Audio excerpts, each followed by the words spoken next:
Hello everyone, इस video में हम लोग कंप्लीट वर्णमाला कवर करेंगे। इस 7 से 8 पेज में आपके पूरे वर्णमाला को कवर करने की, कंप्लीट करने की कोशिश की गई है। कुछ भी इसमें छोड़ा नहीं गया है, लेकिन इसके अलावा कुछ रह गया हो तो आप उसको ज़रूर से देख लीजिएगा। लेकिन मुझे नहीं लगता है कि मैंने इसमें कुछ भी छोड़ा हुआ है।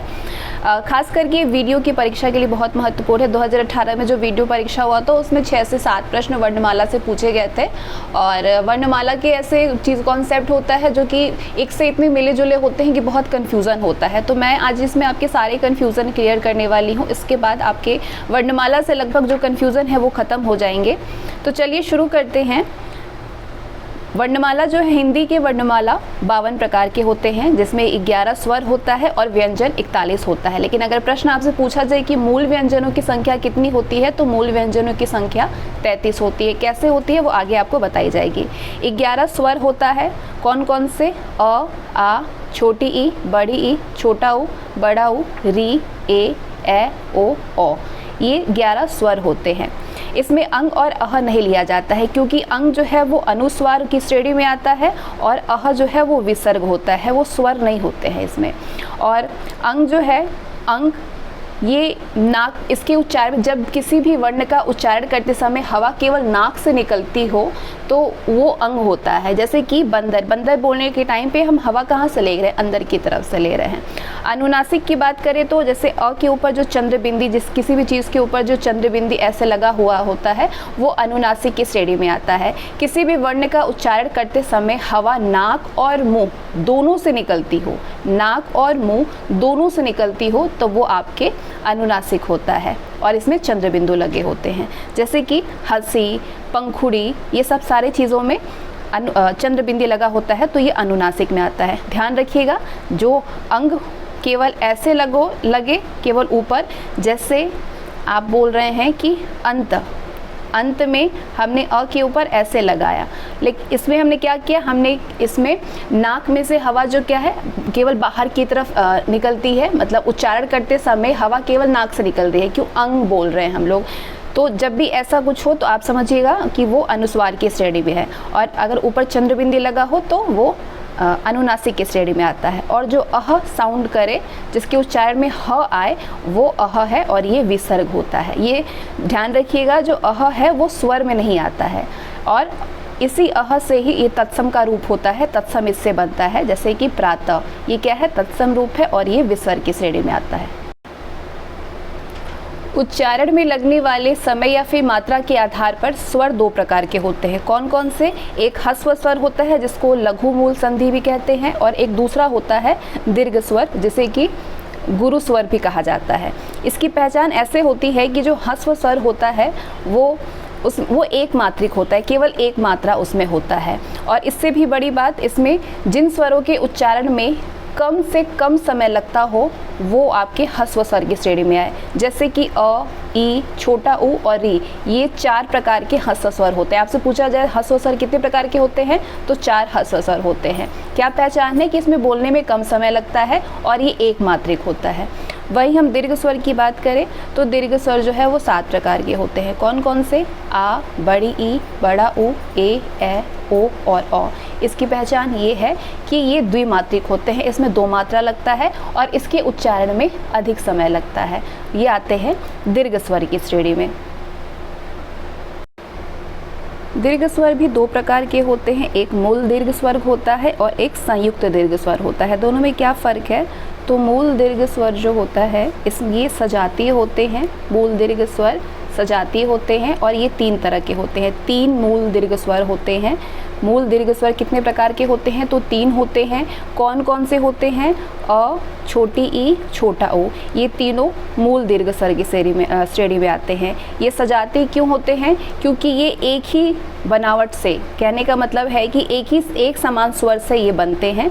जो एक समान स्वर से बने वो मूल दीर्घ स्वर है। जैसे कि अ और अ दोनों एक ही स्वर है और ये दोनों मिलकर के आ बनाए। छोटी छोटी दोनों एक ही स्वर है, दोनों मिलकर के बड़े ई बनाए। छोटा ऊ दोनों एक ही स्वर है और मिलकर के बड़ा ऊ बनाए। तो कहने का मतलब है मूल दीर्घ स्वर वो होते हैं जो एक स्वर से मिलकर के बनते हैं। वही अगर हम संयुक्त दीर्घ स्वर की बात करें तो ये टोटल 4 प्रकार के होते हैं। कौन कौन से? ए, ओ, औ। ए ओ औ, और ये विजातीय होते हैं। विजातीय कैसे होते हैं? ये अलग अलग संधि से मिलकर के बनते हैं। जैसे अ और छोटा ऊ से मिलकर के ओ बना, अ ओ से मिलकर के औ बना। उसी प्रकार से अ और ई मिलकर के ए बना और अ ए मिलकर के ए बना। तो विजातीय और सजातीय का मतलब आप समझ गए होंगे। जो एक ही स्वर से मिलकर के बने वो सजातीय हो, यानी वो मूल संधि में आते हैं, और जो अलग अलग संधि से मिलकर के बने वो विजातीय है, वो संयुक्त दीर्घ संधि के श्रेणी में आते हैं। और इसको बनावटी भी कहा जाता है। इस संधि को बनावटी भी कहा जाता है, या बनावटी स्वर के अलावा इसको कृत्रिम स्वर भी कहा जाता है। क्यों कहा जाता है? कि वे स्वर जो दो स्वरों के मेल से बनते हैं, दो स्वरों की संधि से के मेल से बनते हैं, वो संयुक्त दीर्घ स्वर होते हैं। और वे स्वर जो अपने आप में स्वतंत्र होते हैं, जिनका निर्माण किसी अन्य स्वर के योग से नहीं हुआ हो, वो अकेले ही बनते हैं, वो आपके मूल संधि में आते हैं। मूल और संयुक्त स्वर के अलावा गुण संधि और वृद्धि संधि भी होता है। गुण संधि अ और ई, अ और ई मिलकर के ए बना, अ और ए मिलके ए बना। ये दोनों गुण संधि हैं। गुण संधि कौन कौन से हैं? अ ई मिलकर के ए और अ ए मिलके ए, ये गुण संधि है। और वृद्धि संधि, जिसको मिश्रित संधि भी कहा जाता है, ये अ ऊ से बना ओ, अ ओ से बना ओ, ये वृद्धि संधि में आते हैं। आगे बात करेंगे हम स्वर ध्वनि के बारे में। हिंदी स्वरों में जो उच्चारण कैसे करते हैं, मुख से, जीभ के अग्रभाग से करते हैं, कौन सा शब्द प्रयोग, स्वर कौन सा मध्य भाग से निकलता है, कौन पश्च भाग से निकलता है, उसके बारे में आगे हम जानने वाले हैं। तो ये स्वर ध्वनि है। जीभ का भाग कौन सा? एक अग्रभाग होता है, दूसरा मध्य भाग और तीसरा पश्च भाग। तो किस भाग से क्या क्या निकलता है? अग्रभाग से 5 निकलते हैं, मध्य भाग से एक निकलता है केवल, और 6 निकलता है पश्च भाग से। वैसे तो केवल 5 ही निकलते हैं, लेकिन एक इसमें और बढ़ता है। कैसे होता है वो मैं आपको बताती हूँ। अग्रभाग जीभ का अगला भाग। अग्रभाग कौन सा हुआ? जीभ का, जिन स्वरों के उच्चारण में जीभ का अगला भाग ऊपर नीचे उठता हो, ऊपर नीचे उठता हो, वो अग्रभाग होते हैं। जैसे ई का प्रयोग हम कर रहे हैं तो हमारा जीभ ऊपर नीचे कर रहा है। बड़ी ई भी ऐसे करेंगे, री भी ऐसे ही होगा, ए, ये सारे जो हैं ये 5, छोटी बड़ी, री, ए और ए, ये अग्र जीभ के अग्रभाग में इसका इस्तेमाल किया जाता है। यानी जीभ के अग्रभाग से हम 5 तरह के स्वर का प्रयोग करते हैं। मध्य भाग से केवल एक ही प्रयोग करते हैं, केवल अ जो है केवल मध्य भाग से। अ स्वर केंद्रीय स्वर होता है, इसके उच्चारण में जीभ का मध्य भाग थोड़ा सा ऊपर उठता है, तो ये केवल एक ही होता है, एक ही स्वर होते हैं। वहीं पश्च भाग में 6 होते हैं। जिन स्वरों के उच्चारण में जीभ का पिछला भाग हमारे सामान्य स्थिति से ऊपर उठ जाता है, वो पश्च भाग में आते हैं। तो हम ऐसे कौन कौन से स्वर बोल रहे हैं जिसमें हमारा जीभ जो है वो थोड़ा सा क्या हो रहा है, अपनी सामान्य स्थिति से ऊपर उठ रहा है। जैसे कि हम आ बोल रहे हैं, छोटी ऊ बोलेंगे, बड़ी ऊ बोलेंगे, ओ, औ, इसमें हमारा थोड़ा सा ऊपर उठ रहा है। तो 5 स्वर ऐसे होते हैं जिसमें जो हमारे पश्च भाग में आते हैं। और एक औ भी होता है, औ, ये जो औ होता है, इस तरीके का औ हम ऑरेंज बोलने के लिए इसका प्रयोग करते हैं। ये अंग्रेजी भाषा है, इसको विदेशी भाषा भी, अंग्रेजी में औ का इस्तेमाल, ये अंग्रेजी से हिंदी में आया है या फिर संस्कृत में हिंदी आया है, ये आप कह सकते हैं, ठीक है। और ये आगत ध्वनि के अंतर्गत आते हैं। आगत ध्वनि और अंग्रेजी भाषा के जो शब्द देवनागरी लिपि में होते हैं उनमें उस ध्वनि का प्रयोग बहुतायत होता है। तो इस ध्वनि को, ये औ जो है, इसको पश्च स्वर के अंतर्गत रखा जा सकता है। ये आपके अंग्रेजी भाषा से देवनागरी लिपि में यूज होते हैं। आगे कुछ इंपॉर्टेंट पॉइंट देख लेते हैं। हिंदी में 11 स्वर होते हैं। देवनागरी लिपि और संस्कृत भाषा में स्वरों की संख्या 13 होती है। री और ये री जो ल के नीचे इस तरीके से बनता है, री, इसको जोड़ करके ये 13 होते हैं। हिंदी में शुद्ध स्वर कितने होते हैं? 10 होते हैं। री को निकाल करके, री जो है वो स्वर नहीं होता है, री जो है ये ऋषि वाला री, ये स्वर नहीं होता है, इसीलिए केवल 10 ही स्वर माने जाते हैं। अगर शुद्ध स्वरों की बात करें तो केवल 10 ही स्वर होता है। री की बात करें तो ये री जो है, ये वर्तमान उच्चारण में इसको र प्लस र धन ई बन करके ये छोटी री होने लगा है, इसलिए इसका उच्चारण करते समय हमारा जो जीभ है वो मूर्धा को स्पर्श करती है। तो ये हिंदी में शुद्ध स्वर नहीं है, इसलिए हिंदी में शुद्ध स्वरों की संख्या केवल 10 मानी गई है। अब आगे हम जानेंगे जीभ के भाग के आधार पर, मतलब जीभ के किस भाग से क्या प्रयोग करते हैं हम लोग। संवृत्त स्वर। संवृत्त स्वर क्या होता है? जिन स्वरों के उच्चारण में हम अपने मुंह का सबसे कम इस्तेमाल करते हैं। हमारा मुंह सबसे कम जिस स्वर को बोलने में खुलता है, मतलब लगभग बंद के बराबर होता है, वो संवृत्त स्वर की श्रेणी में आता है। जैसे ई, हमने तुरंत ई बोल दिया, मतलब थोड़ा सा ही खुला, लगभग बंद ही हमारा मुंह, हमने ई तुरंत बोल दिया, ई बोल दिया, ऊ बोल दिया, ऊ और री।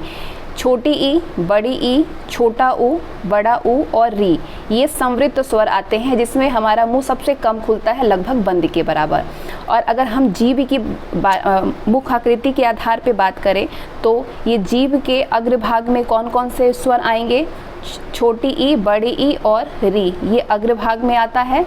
मध्य भाग में इसमें से ऐसा कोई स्वर नहीं है जो मध्य भाग में आता है, क्योंकि मध्य भाग में केवल एक ही स्वर होते हैं जो कि आ होता है, अ होता है। इसके अलावा कुछ भी अगर नहीं है तो मध्य भाग में नहीं आएगा।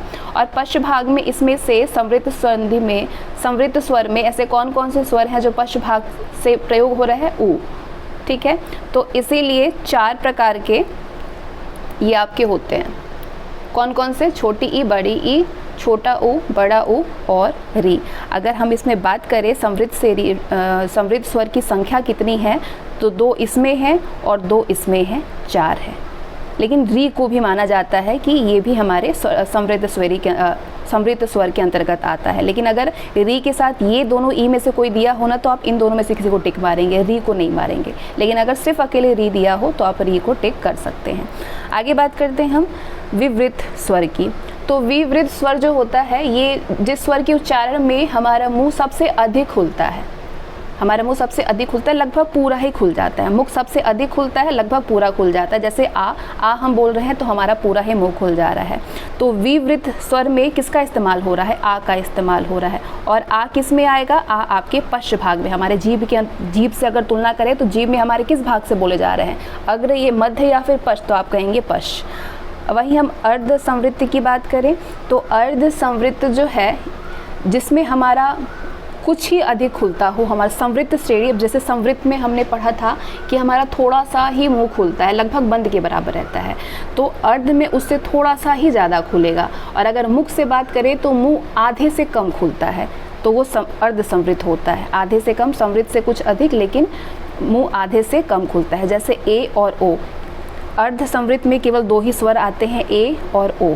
और जीभ की बात करें तो अग्रभाग से ए का इस्तेमाल होता है, पश्च भाग में ओ आता है। आगे बात करेंगे अर्ध विवृत। विवृत की तुलना में थोड़ा सा कम खुलेगा। विवृत में कितना खुलता था? मतलब सबसे ज़्यादा, लगभग पूरा ही हमारा मुंह खुल जाता था विवृत बोलने में। विवृत में क्या आता है? आ आता है। तो वैसे ही अर्ध विवृत में थोड़ा सा कम, विवृत से थोड़ा सा कम, यानी हमारा मुंह पूरा नहीं खुलेगा, आधा खुलेगा। जैसे अ बोलने के लिए, ए बोलने के लिए, ओ बोलने के लिए, कहने का मतलब है कि मुंह आधे से ज़्यादा खुलेगा, तो वो आपके अर्ध संवृत्त में आएगा। ए और ओ इसके उच्चारण में हमारा आ रहा है। अब बताइए जीभ के किस किस भाग से हमारे इन तीनों में से क्या क्या प्रयोग होगा? एक तरीके से जो अंग्रेजी भाषा का जो ये आया है ओ, ये भी होता है। यानी टोटल 4 प्रकार के स्वर आते हैं आपके अर्ध विवृत में। अग्रभाग में क्या यूज होता है? ए स्वर निकलता है। मध्य भाग से अ निकलता है। आप देख रहे हैं कि मध्य भाग का भी यहाँ पे आया है। पश्च भाग में ओ और अ। तो अगर हम बात करें स्वर की, इसमें तो अग्रभाग से 5 निकला, 4 आपके यहाँ से निकला, ये टोटल 4 हैं, ठीक है। तो ये आपका 5 हुआ। मध्य भाग से केवल अ निकला और पश्च भाग से ये 4, ये 5 और एक ये 6 निकला। तो टोटल जो हमने अभी पढ़ा है, टोटल हमने कितने प्रकार के पढ़े हैं? 4 प्रकार के पढ़े हैं। कौन कौन से? संवृत्त स्वर। हम मुंह खुलने के आधार पे बात किए हैं कितने स्वर होते हैं। मुंह खुलने के आधार पे 4 प्रकार के स्वर होते हैं, संवृत्त स्वर, विवृत स्वर, अर्ध संवृत्त स्वर और अर्ध विवृत स्वर। संवृत्त स्वर में हमने पढ़ा है कि हमारा मुंह जो है एकदम लगभग बंद के बराबर रहता है, थोड़ा ही से खुलता है। वहीं विवृत में जो है मुंह सबसे ज़्यादा खुलता है, जैसे आ। अर्ध संवृत्त में हमारा मुंह जो है वो थोड़ा सा मतलब मुंह आधे से कम खुलता है।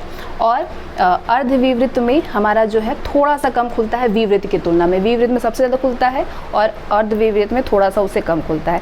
यानी टोटल अगर हम बात करें स्वरों की संख्या में तो 4 आपके अग्रभाग से खुले हैं और एक री लिया गया है, यानी टोटल 5। एक मध्य भाग का आया है और पश्च भाग से हम ओ ऊ 2 प्रकार के, ओ और आ यानी 5, और एक आपका ओ भी आ गया है, तो ये आपका 6 है टोटल। तो यानी कि जीभ के भाग के आधार पर कितने प्रकार के स्वर हैं, तो टोटल आपके 5 और ये 6 के 11 प्रकार के। आगे बात करेंगे हम वर्तुल या गोलाकार स्वर के बारे में, और ये अब जितने स्वर आपको मिलेंगे वो होठ से किस किस स्वर का प्रयोग होता है उसके बारे में हम जानेंगे। वर्तुल या गोलाकार, गोलाकार से आप समझ ही रहे होंगे कि हमारा जो होठ है वो गोल आकार का हो जाता होगा। ऐसे जो स्वर जिसका हम बोलते समय हमारा मुंह गोल हो जाता है वो सारे स्वर आपके वर्तुल स्वर में आएंगे। जैसे छोटा ऊ बोलने के टाइम भी गोल हो गया, ऊ, बड़ा ऊ, चाहे ओ, इन सब बोलने के समय हमारा मुँह जो है वो गोलाकार हो जाता है। तो ये बिल्कुल वृत्त जैसी हमारा होठ हो जाता है, होठ गोल हो जाता है।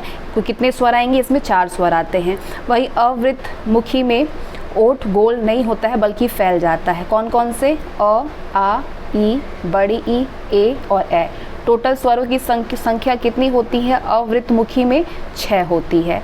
और री जो अगर हम बात करें, री ये अर्धवृत्ताकार की श्रेणी में आता है। ये ना वर्तुल में आएगा ना अवृत्त मुखी में आएगा, ये अर्धवृत्ताकार की श्रेणी में आता है। तो उच्चारण के आधार पर स्वर 6 प्रकार के होते हैं। कौन कौन से, कहाँ से हमारे स्वर निकलते हैं, कंठ से यानी कंठ जो हमारे गले में कंठ होता है, तलवे से, मूर्धन्य से, ओष्ठ स्वर, कंठ तालव स्वर और कंठोष्ठ स्वर। 6 प्रकार के होते हैं उच्चारण के आधार पे। कंठ स्वर के अंतर्गत अ और आ आता है। तल्व स्वर से हम छोटी ई और बड़ी ई बोलते हैं, यानी अ वाली चीज़ें जो हैं वो हम कंठ से बोलते हैं, ई वाली चीज़ें हम तालव्य से बोलते हैं, री हम मूर्धन्य से बोलते हैं, ऊ जो है वो ओष्ठ से बोलते हैं इसलिए ये ओष्ठ स्वर में आएगा। ए जो है ये हम कंठ और तलवा दोनों का प्रयोग करते हैं इसलिए कंठ या तालव स्वर होता है। और ओ और औ मतलब ओ वाले, चाहे इसमें डबल ओ की मात्रा लगा दे, वो कंठोष्ठ से बोला जाता है। अब आप इसको रिलेट करके भी याद कर सकते हैं, इसमें भी अ का प्रयोग हुआ है, इन दोनों में भी अ का प्रयोग हुआ है, यानी दोनों का इस्तेमाल हम कंठ से करेंगे। इसमें कंठ से करेंगे, इसमें कंठोष्ठ से करेंगे, ठीक है। और ई वाली चीज़ें जो है हम तलवे से प्रयोग करेंगे मुँह के, और री जो है ये मूर्धन्य, री अकेला मूर्धन्य से निकल रहा है इसलिए इसको याद करना बहुत ईजी है। मूर्धन्य स्वर कौन सा होता है, री होता है, केवल री ही मूर्धन्य स्वर होता है। मूर्धन्य स्वर कौन सा होता है, केवल री होता है। और अ और आ दोनों कंठ स्वर होते हैं। ई जो है दोनों ही ई तल्व स्वर होता है, दोनों ही ऊ ओष्ठ स्वर होते हैं, और दोनों ही ए और ए ये कंठ त्वल स्वर होता है। तो इसको आप याद करना बहुत ईजी। आगे बात करते हैं अयोगवाह ध्वनियाँ। अयोगवाह ध्वनियाँ वो होती हैं जिनका वर्ण से कोई योग नहीं होता है। वे ध्वनियाँ जिनका किसी वर्ण से योग नहीं होता है वो अयोगवाह ध्वनियाँ होती हैं। जैसे अंग, अह, ये सारे अयोगवाह हैं। कैसे आप पहचानेंगे, इसमें कंपन का प्रयोग, जैसे कंपन बोल दिया हमने, पुनः बोल दिया हमने, तो कंपन में हमारे अ का प्रयोग हुआ अंग का, और पुनः में हमारे ह का प्रयोग हुआ। ये दोनों अयोगवाह की श्रेणी में आए। ये इसमें किसी भी वर्ण का योग इसमें नहीं हो सकता है। तो आइए हम आगे जानेंगे। अंग क्या है, अंग अनुस्वार होता है। ध्यान रखिएगा ये ना स्वर है ना व्यंजन है, ये दोनों स्वर और व्यंजन की श्रेणी से बाहर होते हैं। अंग जो है वो अनुस्वार होता है और अह जो है वो विसर्ग होता है। तो अंग जो है, सबसे पहले हम अंग की बात करेंगे।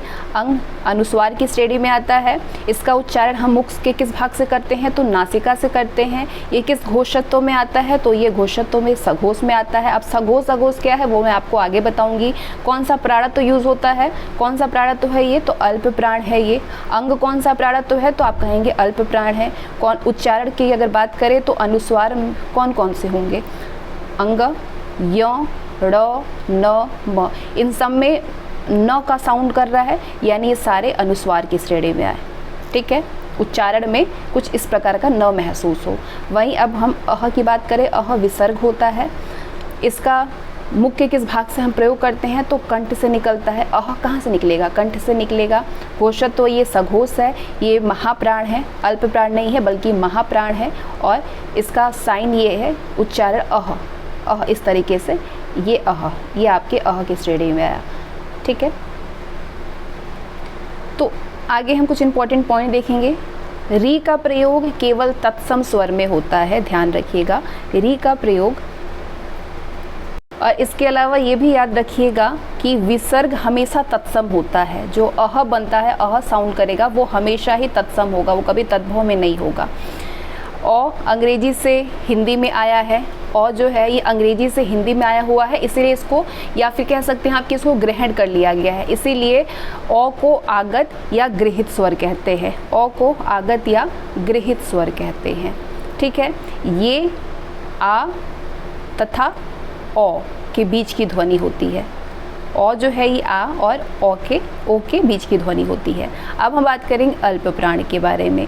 तो अल्प प्राण क्या होता है? स्वरों के उच्चारण में सांस लेने की जो मात्रा होती है वो कम लगती है।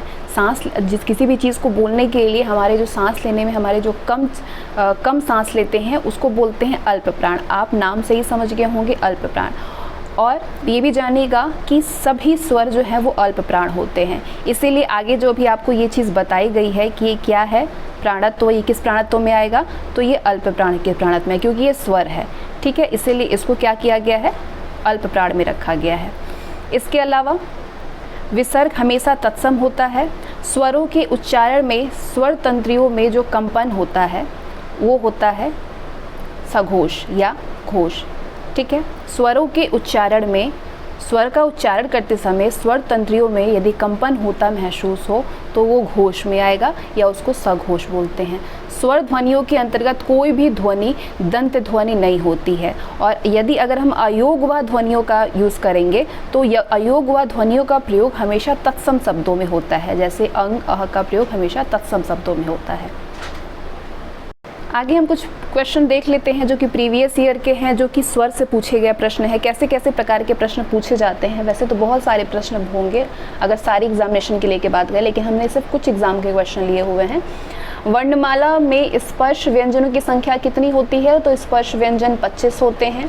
हिंदी में ध्वनि कितनी होती है? 2 ध्वनि होती है। ध्वनि यानी कि वर्णमाला, स्वर और व्यंजन दोनों को लेकर के जो आता है उसको ध्वनि बोलते हैं। यानी 2 प्रकार की ध्वनियाँ होती हैं।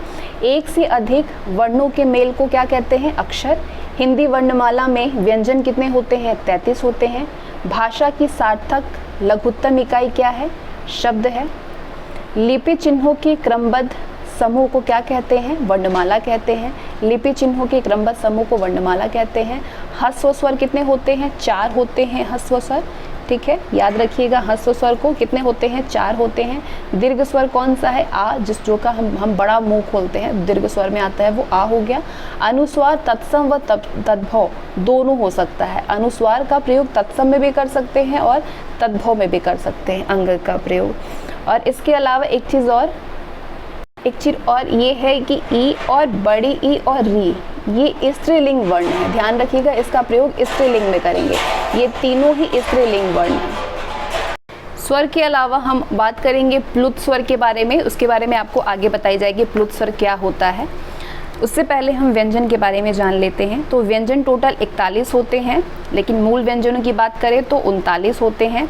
व्यंजन क्या होता है? तो वो ध्वनियाँ जिनका उच्चारण करते समय, बोलते समय मुख से बाहर निकलने वाली जो हवा है, हवा को मुखांगों की बाधा का सामना करना पड़ता है। या फिर आप कह सकते हैं, अगर सिंपल शब्दों में अगर आपको समझना हो कि व्यंजन, आपसे पूछा जाए कि व्यंजन क्या है, तो आप कहेंगे हमारा मुखांग जो है वो परस्पर एक दूसरे से स्पर्श करता हो, ऐसे शब्द को बोलते समय स्पर्श जो करता हो वो व्यंजन में आएगा। या फिर कहें तो हम व्यंजन स्वरों की संख्या जो है वो कितनी होती है, यानी बिना स्वरों के इनका उच्चारण करना असंभव होता है। व्यंजन जो है बिना स्वरों के उच्चारण इसका असंभव है। व्यंजन क्या होता है? मुखांग परस्पर स्पर्श करते होंगे जो शब्द बोलने के टाइम, वो व्यंजन में आते हैं। कुल व्यंजनों की संख्या 41 है, लेकिन मूल व्यंजनों की संख्या 39 है टोटल। ठीक है, कुल व्यंजनों की संख्या 39 है, मूल व्यंजनों की संख्या 33 होती है। मूल व्यंजन की संख्या 33 कैसे होती है? स्टार्टिंग में ही मैंने आपको बताया कि 33 कैसे हुई। तो मूल व्यंजन वो होते हैं व्यंजन जो कि स्पर्श, अंतस्थ और उष्म से मिलकर के बनते हैं। स्पर्श, अंतस्थ और उष्म से मिलकर के बनते हैं, वो मूल व्यंजन में आते हैं। अब आप जानते हैं कि स्पर्श स्वर में स्पर्श व्यंजन कितने होते हैं? 25 होते हैं। अंतस्थ 4 होते हैं और उष्म भी 4 होते हैं। ये 4 ये 8 और ये स्पर्श 25, टोटल मिलाकर के 33, यानी मूल कितने होते हैं? 33। स्पर्श व्यंजन 25 होते हैं। और कौन कौन से व्यंजन आएंगे स्पर्श में? जो क वर्ग से लेकर के प वर्ग के जो होते हैं वो स्पर्श व्यंजन में आते हैं। अंतस्थ 4 प्रकार के होते हैं। कौन कौन से? य, र, ल, व, ये अंतस्थ व्यंजन है। अंतस्थ व्यंजन कौन कौन से हैं? य, र, ल, व, ये अंतस्थ व्यंजन है। संयुक्त व्यंजन 4 होते हैं। छ, त्र, ज्ञ और श्र, ये संयुक्त व्यंजन होता है। संयुक्त व्यंजन होता क्या है? तो 2 या अधिक व्यंजनों के मेल से जो शब्द बनता है वो संयुक्त व्यंजन होता है। जैसे आप छ देख रहे हैं, ये छ जो है ये क और षटकोर स से मिल करके बना है। क धन षटकोर स को अगर हम मिलाएंगे तो हमारा क्षत्रिय छ बनेगा।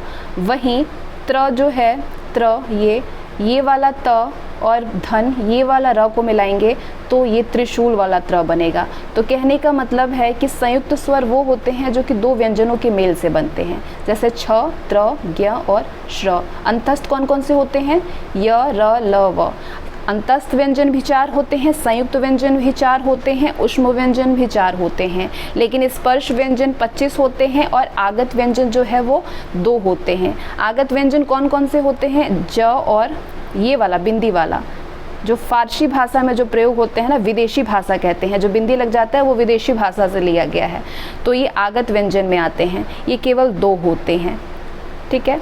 और उत्क्षिप्त की बात करें, उत्क्षिप्त या द्विगुण, ये ड़ और ये वाला ड़, ये दोनों उत्क्षिप्त में आते हैं। अब यहाँ आपके अभी तक जो चीज़ें आपको नहीं समझ में आई होगी मूल व्यंजन के बारे में, वो यहाँ पे ज़रूर समझ में आ गया होगा।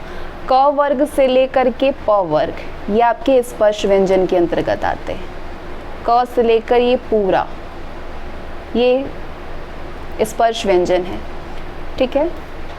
क से लेकर के पूरा प तक। इसके अलावा ये जो 5 है, अंग, य, ड़, न, म, जो न साउंड कर रहा है उसको पंचम वर्ण बोलते हैं। क्या बोलते हैं? पंचम वर्ण बोलते हैं। ये ज, फ ये आगत स्वर है और ये ड़, अड़ ये उत्क्षिप्त है, ठीक है। अंतस्थ 4 प्रकार के होते हैं, य, र, ल, व। ऊष्म 4, श, षटकोर स और ह। संयुक्त छ, त्र, ज्ञ और य। इसके अलावा जो बिंदी वाले बनते हैं, जैसे ये बिंदी वाला है, ये विदेशी भाषा से लिया गया है। कहने का मतलब है कि ये विदेशी भाषाओं की ध्वनियाँ हैं। जो बिंदी नीचे लग जाता है ये विदेशी भाषाओं की ध्वनियाँ हैं। आगे बात करेंगे कौन कौन से व्यंजन कहाँ से निकलते हैं।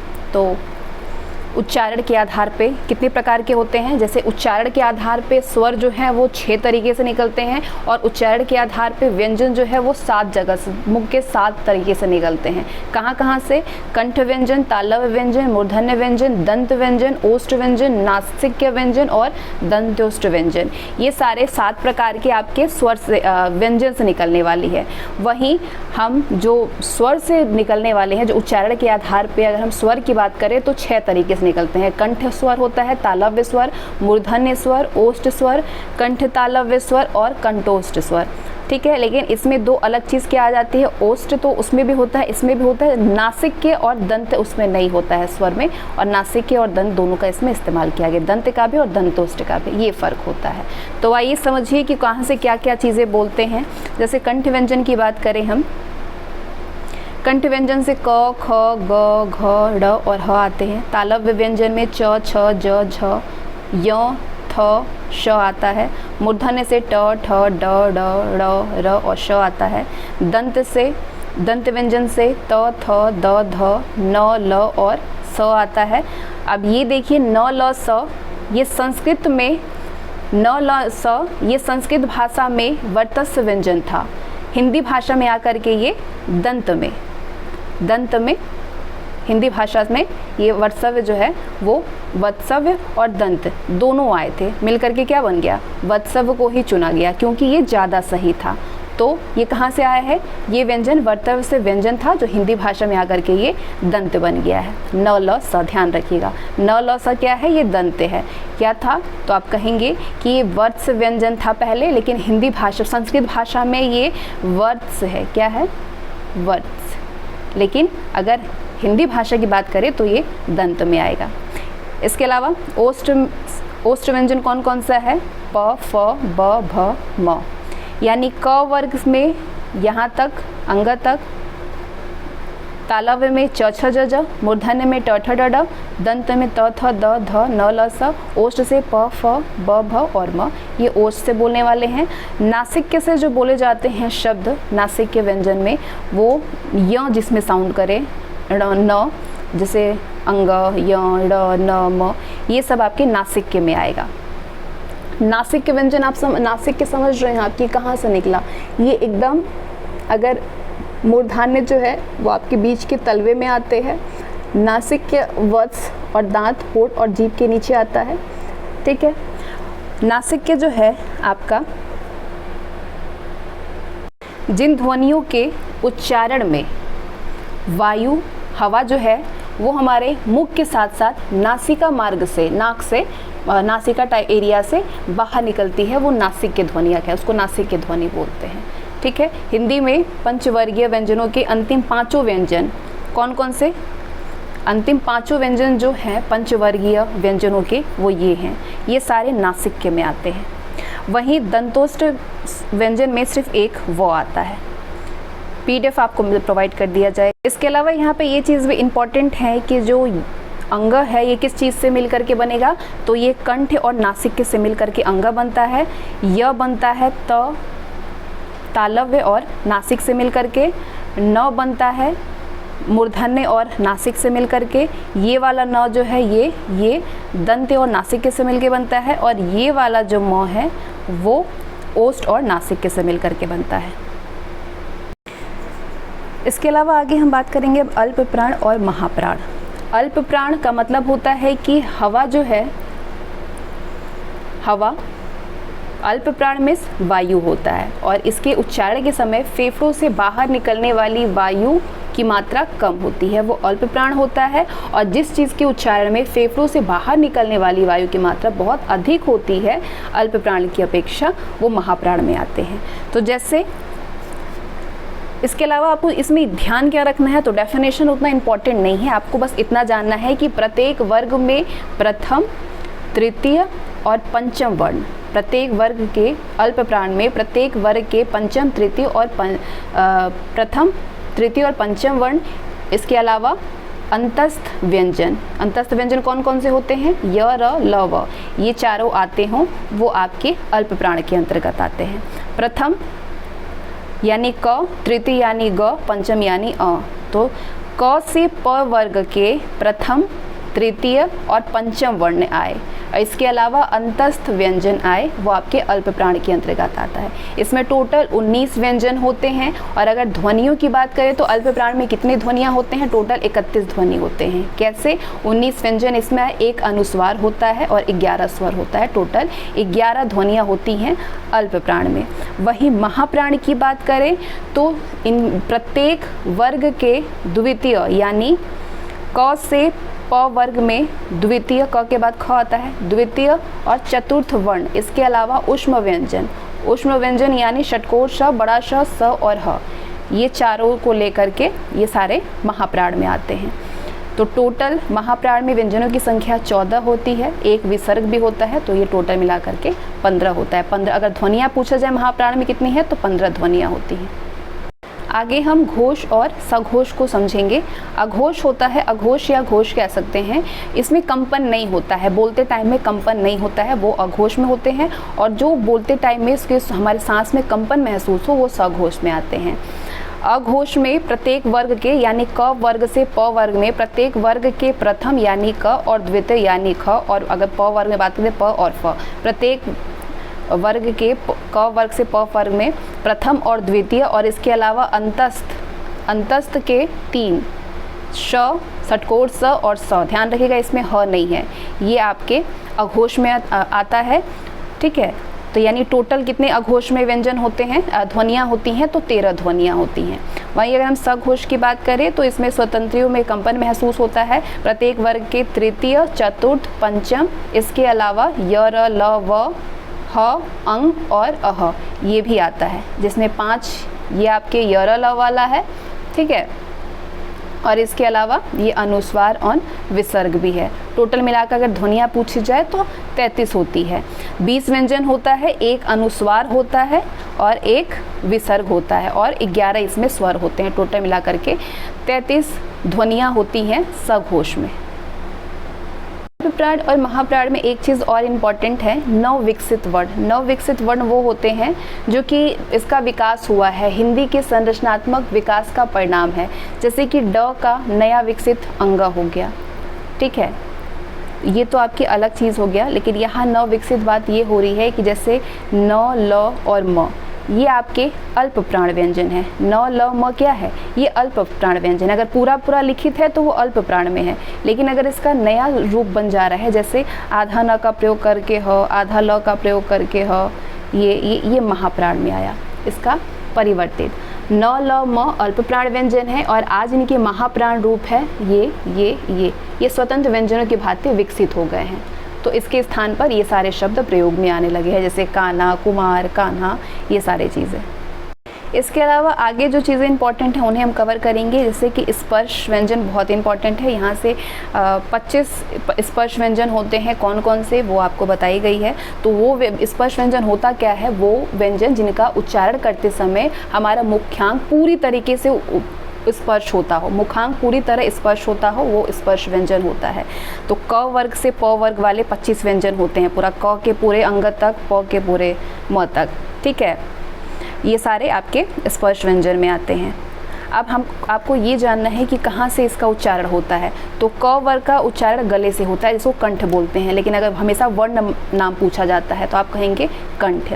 च वर्ग कहाँ से यूज़ होता है, तो तालु की छत के पिछले भाग से इसका प्रयोग करते हैं, वर्ण नाम है तालव्य। ट वर्ग मूर्धा से प्रयोग करते हैं, मुंह के भीतर का जो अगला भाग होता है उसको मूर्धा बोलते हैं और ट हमेशा मूर्धा से प्रयोग होता है, जिसको कि मूर्धान्य नाम होता है इसका, मूर्धान्य व्यंजन। त वर्ग दांत से प्रयोग होता है, दांत मतलब ऊपरी दांतों के निकट से। और किस वर्ण में आता है, तो दंत्य वर्ग में। प वर्ग दोनों होठ से, प वर्ग प के जितने भी प हो, फ हो, ब हो, भ हो, म हो, दोनों होठों से बोला जाता है। तो किस श्रेणी में आया, कौन सा वर्ण नाम है, होस्ट नाम है।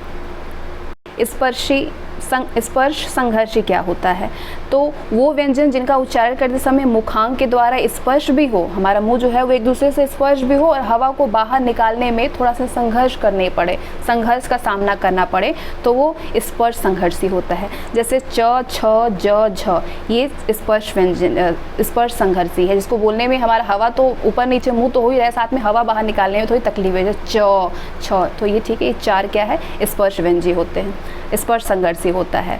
वहीं य, र, ल, व क्या है, अंतस्थ व्यंजन है, जिसमें कि य और व ये अर्ध स्वर होता है। इसमें का जो र है, र ये लुंठित में आता है, इसको लुंठित कहते हैं, ठीक है, या प्रकंपित। प्रकंपित क्या होता है, र, ये वाला र। इसमें र जो है वो लुंठित होता है, प्रकंपित ध्वनि के रूप में इसको जाना जाता है, ठीक है। तो स्पर्श संघर्षी होता है च, छ, ज, झ। य, र, ल, व अंतस्थ व्यंजन में आएगा।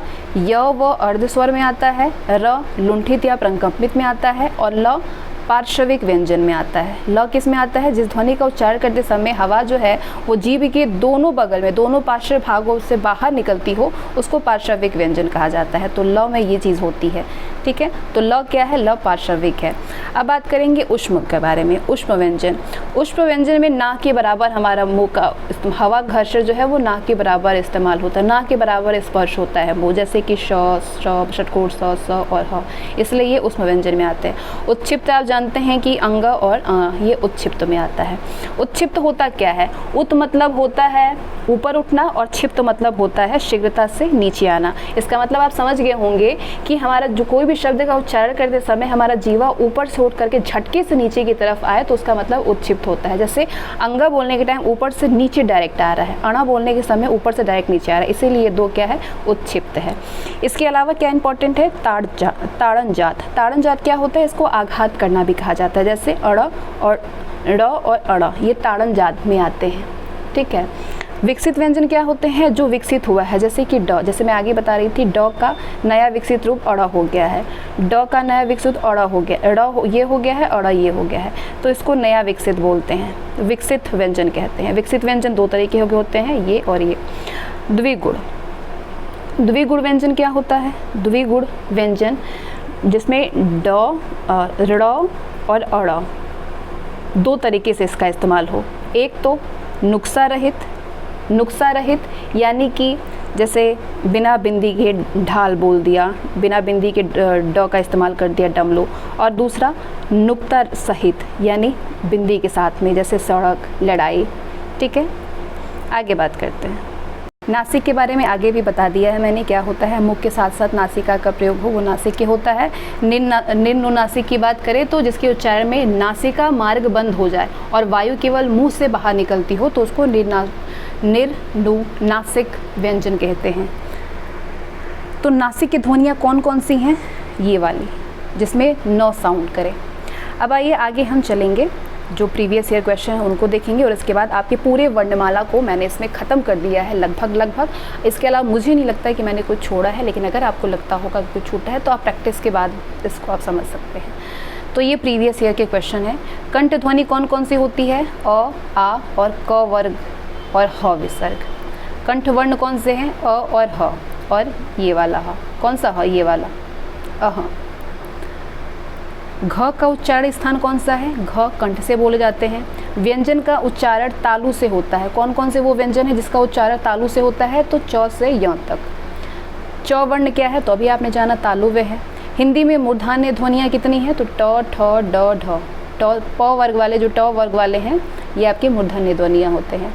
थ किस वर्ग का व्यंजन है? तो थ दंत्य वर्ग का व्यंजन है। जिनका उच्चारण ऊपर के दांतों पर जीभ लगाने से होता है वो कौन सा व्यंजन आएगा? वो दंत्य वर्ग में आएगा। ब क्या है? ब ओष्ठ व्यंजन में आता है। ब ओष्ठ से बोला जाता है, दोनों होठों का इस्तेमाल होता है।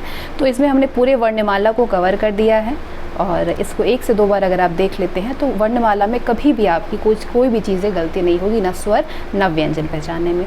Thanks for watching this video. PDF आपको प्रोवाइड कर दिया जाएगा।